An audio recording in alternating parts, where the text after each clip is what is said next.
What's going on today, everybody? We're back in the fish room, and on today's video is a learning slash teaching video. So today I'm going to teach you guys how to correctly clean a sponge filter without ruining the beneficial bacteria as well as making a mess in your tank.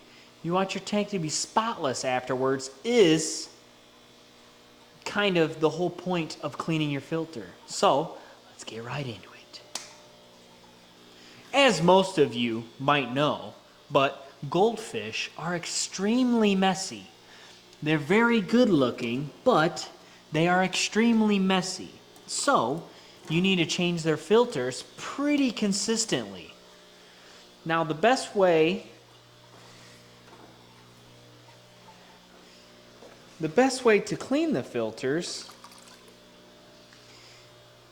sponge filters that is, it'd pretty much be the same with any other filter. Alright, so what we're going to do first, first things first is you get yourself a bucket. I have like a little 2-gallon bucket here. You could use a 5-gallon, you could use whatever bucket, bowl, whatever you want, whatever you got. You're going to fill that up with tank water. Now if you have multiple tanks, you can fill up from a different tank. I always steal from the stock tank. I always steal a little bit of water out of the stock tank because we have a lot of water in there. So you take that water, put it in a bucket. Step two is, see that dirty sponge filter? That guy's got to come out. So let's get them out. They just slip right off the top. Do it real gently. You can see some of that falling off. That's all right. The filter will pick it back up. See how dirty this guy is? And then right when you get to the top of the water, fast into the bucket. Same thing with this guy. Slip her up nice and easy. Nice and easy. Get her close. Look at that. Get her up to the top real fast. Okay. Now that we got them in our bucket, you can see the bucket's already filthy.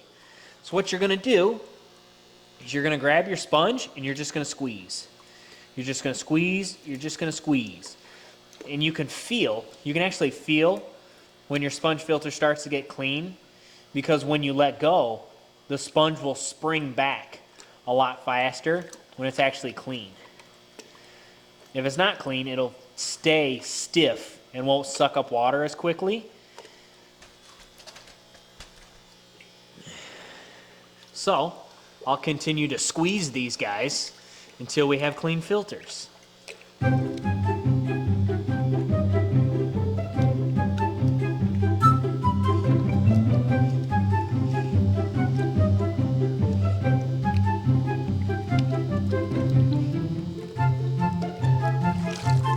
Okay, so our sponge filters are clean.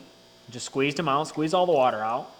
Now, what you can do with this dirty fish poop water is you can feed it to your plants. If you got house plants, if you got anything, if you got a banana tree like I do, chilling right here, a nice banana tree, you feed that, you water with that, and that's got plenty of fertilizer in it for your plants. Side note. But yeah, so now we got our filters nice and clean. Let's go ahead and throw them back in. Now, when you put them back in, you want to squeeze. Just a quick squeeze. It dirties it up just a little. And now that quick squeeze rehydrates your sponge, so then you get better flow through your sponges. If you have air pockets in your sponge, the water is not going to flow through it as well, so you're not going to get as good of filtration as you would if you did squeeze it. So yeah, we'll repeat that. Same thing. On this bigger sponge filter over here is very dirty. So with this one, it's a little bit different technique. So what you're going to do is pop the top off of it. Most of them are just a little tab that it's stuck there. You pop that top off.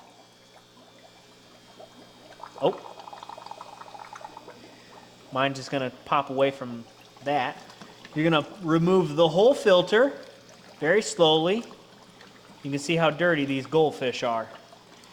Now, same thing, get your light out of the way. You're gonna wanna remove it fast. Fast, like grease lightning fast. Obviously, you're not gonna get it all, as you can see, but I guess it looks like the goldfish are gonna go ahead and clean it up.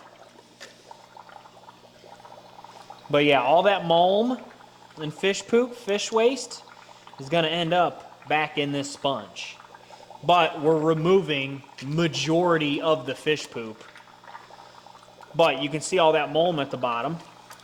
We will suck that out with our little, that's a siphon. It's a fish siphon. It's a gravel cleaner.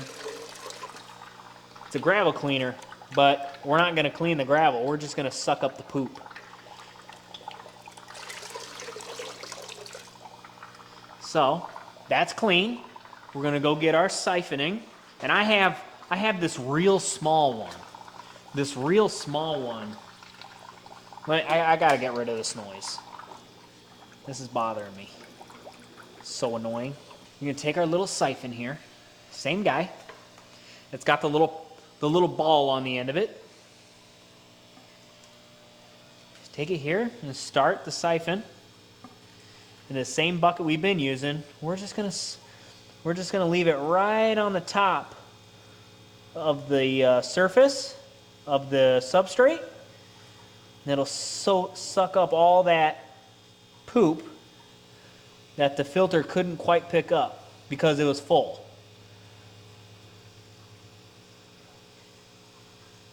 Instead of having to push down in the substrate, this will just suck everything right off the top.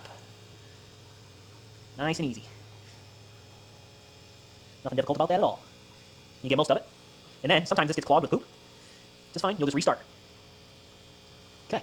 And then I'm gonna tip it up so all that poop that's caught in that filter doesn't go back in the tank. Now that that's done, we shall put our filter back together a little bit differently because that kept popping off and it shouldn't have. What we do is feed this air line through here, through the top, the best we can. We're just gonna bypass that whole thing. We'll stuff that guy into here. And we'll just get him to sit right down on the bottom here. Well, let's not snap this on first. Let's put the sponge on maybe, huh? Put that guy on. Because sometimes the little valve in these doesn't pump as good as bubbles as I would like. Smaller bubbles is better. So, with sponge filters, you want smaller bubbles. We got our sponge filter back together. It's all cleaned, good to go. Now, we will just move our light without our brick falling in there. Move our light, drop her back in there. Carefully. Get her resting how she was. See if I can get a little more airline here. There we go, that's a little better. All right. And that, my friends, is how you clean a sponge filter quickly, efficiently, and effectively. This is what we're left with. Poopy water, poopy fish water, and that's good for anything that needs fertilizer outside. So yeah, in literally half a day, if not less, that'll go back to crystal clear. And yeah, that's pretty much what I do with all the tanks. This has a sponge filter, bang. Sponge filter, bang. Sponge filter, bang. Sponge filter, bang. 2 sponge filters, extremely dirty sponge filters. You just do the same thing. Take that out, clean water, squeeze it, squeeze it, squeeze it. Once it's nice and easy, soaking up water when you let go, throw it back in, rinse and repeat. But yeah, that's how I clean sponge filters. That's how I keep my tank so clean. Not algae free, so clear. Look at this. This tank, There's no a whole bunch of glare, but no, there's no particles anywhere. It's nice and clear. This guy, nice and clear. You can see crystal clear. Beautiful. I just did a water change on these, and even these are still clear. Water change on this, and this one's still clear. This guy, spotless. She loves it. I mean, sponge filters are the way. But yeah, if you learned something, like and subscribe, turn on them bell notifications, and I'll catch y'all in the next one. Peace.